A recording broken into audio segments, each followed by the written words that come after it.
Does it make sense to play live today or not? In my honest opinion, it doesn't. And the reason it doesn't is because if you were to invest that same amount of time, the time it takes to get ready for this show, to then haul your gear there, to play, to then haul your gear out of there, and any promotional time you put in along the way, and all of this stuff that could potentially fall on nobody. In other words, there could be 10, 20, 30 people there. Why spend all that time, effort, travel time, money, all this stuff in order to play a show if they don't know who you are ahead of time and don't think it's a wow, I can't believe I'm here seeing whoever it is because of their great song that I know about already? Unless they feel that way, the chances of you maintaining that type of, a crowd to get built from live shows only doesn't make any sense. Doesn't make any sense. And people standing in the audience finding you and thinking this is the next person who's going to be great, I'm going to invest in yada, or a record label being like yada, yeah, let's give them yada. No way, no shot. Doesn't happen today. A record label or anybody who's going to invest wants to see a proven following first. That's the breaks. So what does that mean? It means you might as well build your following to the point where you've got enough people in your following that are literally dedicated to hearing everything you drop consistently. When that happens and you're at like 20 to 50,000, somewhere in there, that may actually translate to 1,000 people who want to come see you play and will buy tickets to do it and will show up. 1,000 comes from that 20 to 50, let's just say. Some number in there creates the 1,000 real bodies standing in front of you. You notice it's a fraction of the number. And it's the same tiny fraction if there's 100 people there of the ones who will remember your name after or think it's great and actually follow up with something like want to see you again or, follow you online, buy a t-shirt, whatever. It's a small number of what you get in front of you. Small. So because of that, playing live in front of a place that holds 200-300 people is always limited. Whereas if you play online constantly, if you make a video a day, then you could get 1 million views tomorrow and you could control how people see you because you're setting up lighting, you're setting up cameras, you're setting up the audio to make it so you could hear everything. You dial in your effects perfect. It's as if you have your own sound guy. And most people who play live don't come with their own sound guy. Not in the beginning stages, at least. Not when you got no one following you and knowing who you are. So, because you could do it yourself, you could make it sound better. You could make it look better. You could do so many things that you can't do. And once you set up, it's already set up for tomorrow. Huge benefit to this because you can do things every day consistently that way. The other way, you can't. You can't play in the same place more than like once a month, the same location, because just people won't even come enough. Nobody's coming every couple of days to see the same band. It's just not how it works. So in my opinion, playing live is a huge effort, a huge amount of time. So much goes into it, and it's not enough of a payoff. Whereas the payoff could be astronomical if anything you do in a studio goes live. So you create your own studio setup, your own camera setup, your own lighting, and you fix it every time. It's going to suck at first. The problem most people have is they don't actually want to put it out. They'll do it. They'll think it's bad. They'll come up with some reason it's not good. Someone in the band, if that's a problem with bands, by the way, somebody won't show up one day. They will. They can't make this, so you've got to arrange everything. This is the biggest problem with bands. You get people you can count on that will show up, that it means just as much to you as it does to them, and they won't make it harder. They'll be there every day. They'll ask you what's happening, and everybody will be on the same page. And the times they can't will make it impossible for you to do a video that day. So the more tight you can make it, where you have to rely on only a core group of people, like just you and your brother or somebody else who's really close. You see what I'm saying? That's it. Who's going to be that driven. That's what you need. Otherwise, how are you ever going to keep up with that kind of consistency? You won't be able to, and you need to. It has to be the only thing of importance to everyone, or everything else will come first.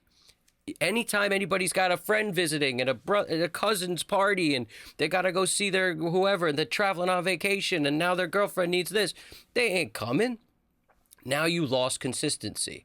So this is the value of keeping it as tight-knit as you can and doing this kind of consistent work, because it's not enough to put up a video a week, a video a month, a video every 2 weeks. You gotta do it consistently, because that's how you rise above. The way you rise above today is through doing great work consistently. Because I guarantee you, if you do 100 videos in 105 days or something, you miss one or a couple days, I guarantee you 105 days from now, you look back at what you've done, now you'll actually have something. If nothing else, you'll have a catalog of stuff that proves you actually believe and care about what you're doing and are doing enough where now you're somebody just in the sake of what you have there. So I'm not saying the world's going to know about you. I'm not saying any of that. All I'm saying is you're proving that you believe in your work enough, and you're not scared, and you're not trying to hide the perception. You're not trying to control how people view you. You're just putting stuff out there. And in the world we live in today, everybody who does this kind of work with their fear in the back burner, and they just work where they take the fear with them, like a roller coaster. You think about a roller coaster, what do you think? You think they're fun if they're not scary? No, they're fun when they're scary. And the more scared you are, the more fun it is. And the point is, that's what it is to be on a thrill ride. And that's what you should be, living on that fear plane of, this is a little nervous, a little scary, we're outside of our comfort zone, but let's do it anyway.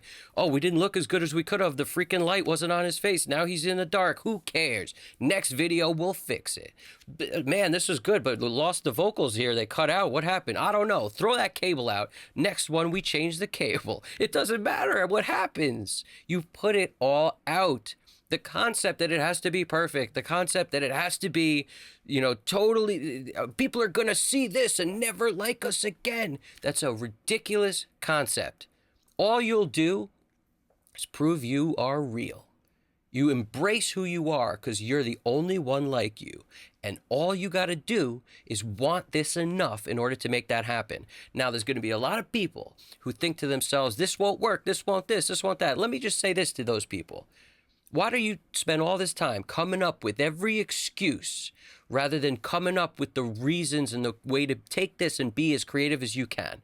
Because that's what you're doing. You're wasting your time coming up with excuses why this won't work. That's what you're doing. And you've never done it. Why don't you do it? And do it without the idea that the likes matter, without the idea that the attention matters. Do it every day. And what will happen is in 105 days, I guarantee you, most people will not have been able to do it. They won't have been able to do 100 videos. 100 videos of them doing what they love to do in an unabashed fashion with no censored nothing, and just let it happen. Whatever it is, they won't be able to do it. And that's why you can rise to the top if you do it. You'll rise way ahead of them just because it's so hard. So the barrier to entry is actually a great thing, because it will allow you to be successful. Because all you got to do is have that desire more than they do, want it more than they do, make it your first priority, and you do this while you're doing your music, while you're creating your music. You got to do both. Every entrepreneur out there manages multiple things. Every single person who's an entrepreneur can't just care about one thing.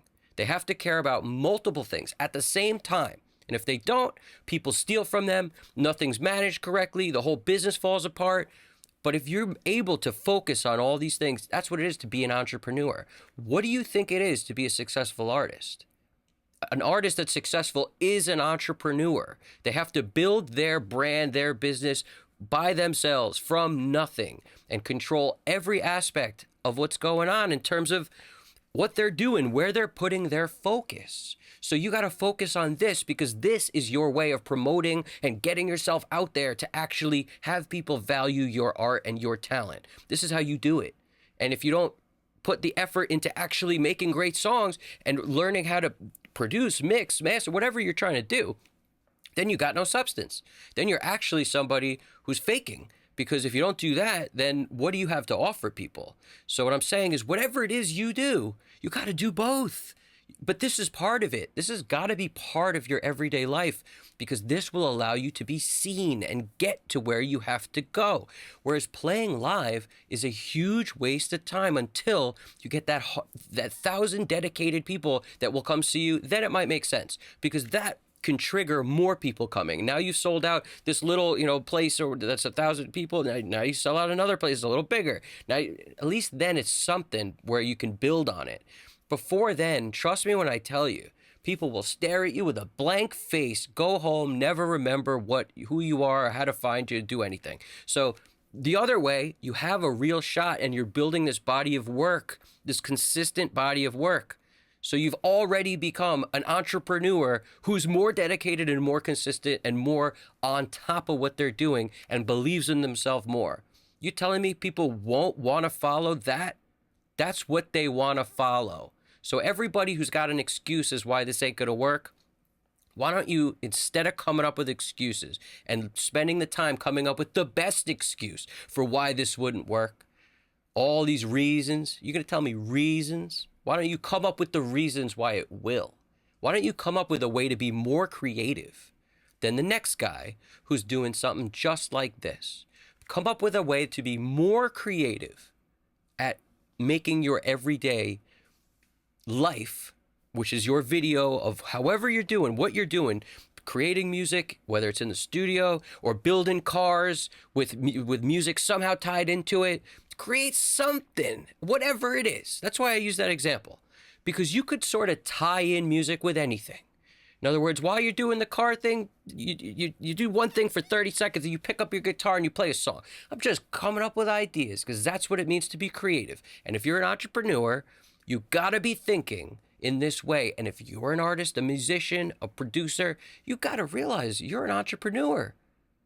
You want to really be one? You focus everywhere you need to be successful, which means doing more than you thought you were going to have to do.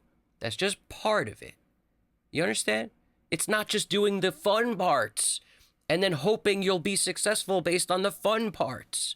If it was, everyone would be successful, because who doesn't want to be their own boss?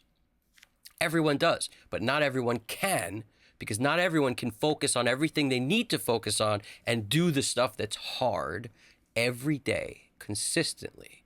The stuff they don't want to focus on, the stuff they're scared to do, the stuff they're worried is actually going to ruin their, if I do this and this happens, that's a bit. No, if you don't do it, that's where you'll fail. If you think you could just do what you want, that's where you'll fail. If you think your terms and nothing else, how about I just do it on my terms, that's where you'll fail.